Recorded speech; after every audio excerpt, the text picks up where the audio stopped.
5 ஆண்டு காலத்துக்கு முன்பு எத்தனையோ வாக்குறுதிகள் கொடுத்தார் முதலமைச்சர் அவர்கள். தமிழ்நாட்டுக்கு 505 வாக்குறுதிகள், ஒவ்வொரு மாவட்டத்திற்கும் 20, 22, 19, 18 வாக்குறுதிகள் ஒவ்வொரு மாவட்டத்துக்கும் கொடுத்திருந்தார்.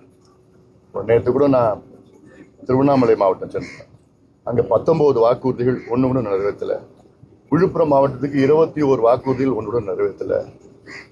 அதுக்கு பிறகு கள்ளக்குறிச்சி மாவட்டத்தில் அங்க ஒரு 18 வாக்குறுதிகள் ஒன்று மட்டும் தான் நிறைவேற்றிருக்கிறாரு. கடலூர்ல ஒவ்வொரு மாவட்டத்திலையும் ஒரு வாக்குறுதியும் நிறைவேற்றல. சரி, அவர் நிறைவேற்றல, அங்க இருக்கிற அமைச்சர்களாக நிறைவேற்றுவாங்கன்னா அதுவும் பண்ணல. மக்கள் மிகுந்த ஏமாற்றத்தில் இருக்கிறாங்க. இப்போ முதலமைச்சர் அவர்கள் அவருடைய பிரச்சார பயணத்தின் தொடக்கத்துல, இந்த தேர்தல் பிரச்சாரம் தொடக்கத்துல அவர் செய்த திட்டங்கள், கொண்டு வந்த திட்டங்களை பத்தி தொடக்கத்தில் கொஞ்சம் பேசினார். அது எடுபடல. அதன் பிறகு அடுத்தது பிஜேபி வந்துருவாங்க, பிஜேபி வந்துருவாங்க, பிஜேபி வந்துருவாங்க பூச்சாண்டி காமிச்சாரு. அதுவும் எடுபடல. இப்ப அடுத்தது என்ன பண்றாரு? தனி மனித விமர்சனம். எடப்பாடி பழனிசாமி அவர்கள் மீது ஒரு தனிநபர் விமர்சனம். இவர் இப்படி இருந்தாரு, அப்படி இருந்தாரு, ஏன் நீங்க எப்படி இருந்தீங்க? பேசணும்னா யார் வேணா பேசலாம். இவர் மட்டும் இல்ல, இவருடைய மகன் ஒரு பக்கம் தனிநபர் விமர்சனம். 5 ஆண்டு காலம் நீங்க செஞ்ச சாதனையை பத்தி பேசுங்க. ஏதாவது இருந்தா தானே. எதுவுமே கிடையாது. தனிநபர் விமர்சனத்தை பத்தி பேசி நிச்சயமா அது எடுபடல. அதுவும் எடுபட போறது கிடையாது. இவங்க பேசுறதுக்கு எதுவுமே கிடையாது. இன்னும் முதலமைச்சர் இன்னும் ஒரு நாடாளுமன்ற தேர்தல் நிலையில் தான் இருக்கிறார். முதலமைச்சர் அவர்களே, நடக்கிறது சட்டமன்ற தேர்தல். நாடாளுமன்ற தேர்தல் முடிஞ்சு 2 ஆண்டுகள் ஆகிவிட்டனர். அப்ப உங்களுக்கும் மோடிக்கும் போட்டி. இப்ப உங்களுக்கும் எடப்பாடி பழனிசாமிக்கு தான் போட்டி. அதனால இப்போ ஒரு மோடி வந்துருவாரு, பிஜேபி வந்துடும். பிஜேபி என்ன? பிஜேபிக்கு இந்த சட்டமன்ற தேர்தல் என்ன கூட்டணி? அதிமுக தலைமையிலான கூட்டணி. மத்தியிலே பிஜேபி ஆட்சி, மாநிலத்தில் அதிமுக ஆட்சி. இதான் மக்கள் விரும்புகிறார்கள். இதனால்தான் திட்டம் கிடைக்கும் தமிழ்நாட்டில். 5 ஆண்டு காலம் நீங்க எத்தனை முறை டெல்லிக்கு போனீங்க? எத்தனை முறை கேட்டீங்க? என்ன கிடைச்சது? நீங்க போறதுக்கே உங்களுக்கு முடியல. சண்டை போட்டுட்டு தமிழ்நாடு என்ன கிடைக்கும்? ஒன்றும் கிடைக்காது. அதனால இப்போ எடப்பாடி பழனிசாமி அவர்கள் முதலமைச்சர் வந்த நேரத்தில் பிறகு நேரடியாக போய் டெல்லியில போய் திட்டங்கள், எவ்வளவு திட்டங்கள் வாங்கிட்டு வரலாம். நீங்க தமிழ்நாட்டுக்கு 5 ஆண்டு காலம் கொடுத்தது வெறும் கடன் தான். 5 லட்சம் கோடி கடனை வாங்கினீங்க. அதுல என்ன பண்ணீங்க தமிழ்நாட்டில்? அதனால இதெல்லாம் மக்கள் தெளிவா இருக்கிறார். விவசாயிகளுக்கு துரோகம் செய்த திமுக ஆட்சி, இதை போன்ற ஒரு ஆட்சி விவசாயிகள் பார்த்தது கிடையாது அவங்க வாழ்நாளில். நெசவாளர்கள் ஏழ்மையில் இருக்கிறாங்க, அரசு ஊழியர்கள் ஏமாற்றத்தில் இருக்கிறாங்க. எல்லாத்துக்கும் மேல பெண்கள், குழந்தைகள், பெண்கள் பாதிப்புனா சாதாரண பாதிப்பு கிடையாது. எங்க பார்த்தாலும் கஞ்சா மது. ஆனா திமுக தேர்தல் அறிக்கையில ஒரு வார்த்தை, நாங்க மதுவை படிப்படியா நாங்க குறைப்போம், ஏதாவது ஒரு வார்த்தை கூட கிடையாது. ஒரு வார்த்தை போதைப் பொருட்களை ஒழிப்போன்னு ஒரு வார்த்தை கூட கிடையாதுன்னா அப்போ எந்த அளவுக்கு இவங்க மக்களை ஏமாத்திட்டு இருக்கிறாங்க. இன்னைக்கு கஞ்சா மது தான் தமிழ்நாட்டுடைய முதன்மை பிரச்சனை. சட்டம் ஒழுங்கு பிரச்சனை காரணம் அதுதான். பெண்கள் பாலியல் வன்கொடுமை செய்கின்ற காரணம் அதுதான். குழந்தைகள் கொலை செய்கின்ற காரணம் அதுதான். இளைஞர்கள் சீரழிந்து கொண்டிருக்கின்ற காரணம் அதுதான். ஆனா அதை பத்தி தேர்தல் அறிக்கையிலே நீங்க பேசலன்னா அப்படி என்ன நிர்வாகம் பண்ண போறீங்க? இதெல்லாம் மக்கள் தெளிவா பார்த்துட்டு இருக்கிறாங்க, நல்லா கூர்மையா கவனிச்சுட்டு இருக்கிறாங்க. இவங்க என்ன பொய் சொன்னாலும், என்ன பிரச்சாரம் பண்ணாலும், தனிநபர் விமர்சனம் பண்ணாலும் அது எடுப்படல. அத்தனை தரப்பு மக்களும் எங்களுக்கு ஆதரவா இருக்கிறாங்க.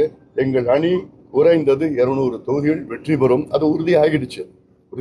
களத்துல அந்த அளவுக்கு மிகப்பெரிய வரவேற்பு இருக்கு. கடந்த முறை தேர்தல் பரப்புரை மேற்கொள்ளும் போது முதல்வர் நம்ம விருதாசலத்தை தனி மாவட்டமா அறிவிப்புன்னு சொல்லிட்டு ஒரு பெரிய அறிவிப்பு கொடுத்து வாக்கு கேட்டாரு. ஆனா இந்த நிமிடம் அந்த திட்டம் நிறைவேறல. மாவட்டத்தில் பல்வேறு இடங்கள்லயும் அதை சொல்லியிருந்தாரு. கால்நடை மருத்துவக் கல்லூரி வரும், மருத்துவக் கல்லூரி தரம் உயர்த்தப்படும் சொன்னாங்க. இந்த பேருந்து நிலையம் அது மாதிரிதான் இங்க இருந்து கொண்டு போய் அந்தாண்ட கொண்டு போயிருக்காங்க. அதை பற்றி அதாவது இந்த கடலூர் மாவட்டத்துல எத்தனையோ பிரச்சனைகள், எத்தனையோ வாக்குறுதி கொடுத்தார். அது ஒன்னுத்த கூட நிறைவேற்றல. அது முக்கியமானது விருதாச்சலம் மாவட்டம். அதாவது கடலூரை 2ஆ பிரிக்கணும். கடலூர் 9 சட்டமன்ற தொகுதிகள் இருக்கு, அது 2ஆ பிரிக்கணும், நிர்வாகத்திற்காக பிரிக்கணும்.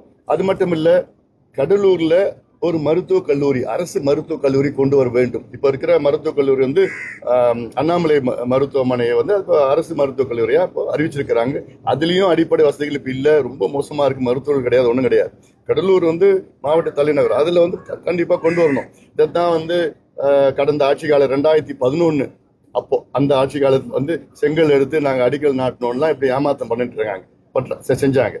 கடலூர்ல எத்தனையோ பிரச்சனைகள், என்எல்சி பிரச்சனை இருக்குது, சிப்காட் நில ஆக்கிரமிப்பு, விவசாய நில ஆக்கிரமிப்பு பிரச்சனைகள் இருக்குது.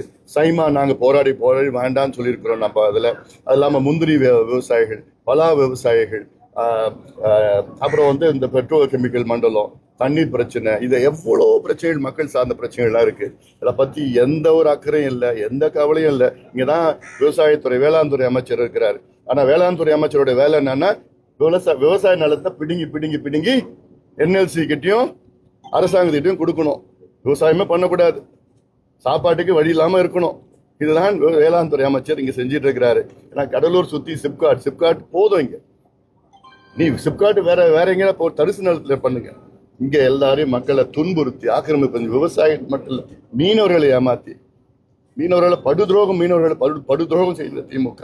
அல்ல, மாவட்ட மக்கள் அல்ல, 9 தொகுதியிலும் கடலூர் மாவட்டத்தில் 9 தொகுதியிலும் அதிமுக கூட்டணி வெற்றி பெறும், மிகப்பெரிய வெற்றி பெறப்போகுது. அதை நீங்க பார்க்கதான் போறீங்க. தேர்தலுக்கு பிறகு நான் உங்களையும் சந்திக்கிறேன். அப்ப நீங்க சொல்லுவீங்க 9 தொகுதியிலும் மிகப்பெரிய வெற்றி பெறப்போகுது. தேர்தலுக்கு சூப்பர் ஸ்டார் சொல்லி இப்போ ஸ்டாலின் அவர்கள் அவருடைய தேர்தல் அறிக்கையை வந்து ஹீரோன்னு சொல்லிட்டு இருக்காரு. அது ஹீரோ இல்ல, ஜீரோ கூட கிடையாது, அதோட மோசம். அது எதுவுமே கிடையாது. அப்படி ஹீரோ தேர்தல் அறிக்கை, திமுக தேர்தலை ஹீரோன்னு சொன்ன ஸ்டாலின் அவர்கள் அதுல வெறும் 15 பாயிண்ட படிச்சுட்டு கிளம்பிட்டாரு. எனக்கு வேற வேலை இருக்கு. அதாவது அவங்களோட தேர்தல் அறிக்கையை விட வேற வேலை இருக்குன்னா எனக்கு புரியல. நான் எங்க தேர்தல் அறிக்கை 2 மணி நேரம் அதுக்கு விளக்கி சொல்லி என்னென்ன செய்ய போறோம், எப்படி செய்ய போறோம் சொல்லிட்டு இருக்கிறேன். இப்போ நேற்று பாத்தீங்கன்னா தர்மபுரி பாலக்கோடு சட்டமன்ற தொகுதியில திமுக வேட்பாளர் அவர் வந்து ஒரு சுவர் ஒட்டி இருக்கிறார். அதுல 8000 ரூபாய் கூப்பன் அவங்களுடைய முதலமைச்சர் படத்தெல்லாம் போட்டுக்கிட்டு திமுக வேட்பாளர் சொல்லிட்டு போட்டிருக்காரு. அப்ப இதுல இருந்து என்ன தெரியுதுன்னா, திமுக வேட்பாளர்கள் அவங்களுடைய முதலமைச்சர் பேர்ல நம்பிக்கை இல்லை, அவங்களுடைய 5 ஆண்டு கால ஆட்சி பேர்ல நம்பிக்கை இல்லை, திமுகவுடைய தேர்தல் அறிக்கை பேர்ல நம்பிக்கை இல்லை, திராவிட மாடல் பேர்ல நம்பிக்கை இல்லை. நம்பிக்கை என்னன்னா, இதுக்கு பிறகு 8000 ரூபாய் கூப்பன் நாங்க கொடுக்குறோம், அதை நம்பிதான் திமுகவில் ஓட்டு கேட்கறாங்க, வாக்கு கேட்கறாங்கன்னா இது எவ்வளவு தரம் தாழ்ந்து போயிடுச்சு. இதுல இருந்து என்ன தெரியுது, திமுக தோல்வி அடைந்து விட்டது, பயந்துட்டு இருக்கிறாங்க, எப்படியாவது டெஸ்பரேட்டா இருக்கிறாங்க, ஏதாவது ஒண்ணு சொல்லணும், தனிநபர் விமர்சனம் பண்ணணும், 8000 ரூபாய் கூப்பன் போய் சொல்லணும், இவங்களுக்கு போய் சொல்லணும், அதெல்லாம் போய் சொல்லி எடுபட போறது கிடையாது. தெளிவா இருக்கிறாங்க, மக்கள் தெளிவா முடிவு பண்ணிட்டாங்க, திமுகவை அகற்ற வேண்டும் என்ற ஒருமித்த கருத்து தமிழ்நாடு முழுவதும் அனைத்து தரப்பு மக்கள் மத்தியில இன்று இருக்கிறது. சொத்து மதிப்பு வந்து முதலமைச்சர் சொல்லிக்கிறது பாத்தீங்கன்னா காரு கூட இல்லையா, 10,000 ரொம்ப பரிதாபமா இருக்கு. அந்த திமுக முதல் குடும்பம் ஏழ்மையில வறுமையில வாடிக்கொண்டிருக்கிறது ரொம்ப பரிதாபமா இருக்கு. பாவம், அது ரொம்ப வருத்தப்படணும். தமிழ்நாடு மக்கள் ரொம்ப வருத்தப்படணும். ரொம்ப நீங்க கஷ்டப்பட்டு இருக்கீங்க, சாப்பாட்டுக்கே வழி இல்லாம ரொம்ப கஷ்டப்பட்டு இருக்கீங்க. ரொம்ப வருத்தமா இருக்கு எங்களுக்குலாம். நிதி உதவி கொடுப்பீங்களா? இந்த திமுக முதல் குடும்பம் தமிழ்நாடு பட்ஜெட்டே இவங்க வந்து பட்ஜெட்டுக்கு இவங்க அந்த அளவு காசு கொடுக்கலாம். தமிழ்நாட்டில் ஓராண்டு பட்ஜெட்டுக்கு இவங்க காசு கொடுக்கலாம் இந்த திமுக முதல் குடும்பம்.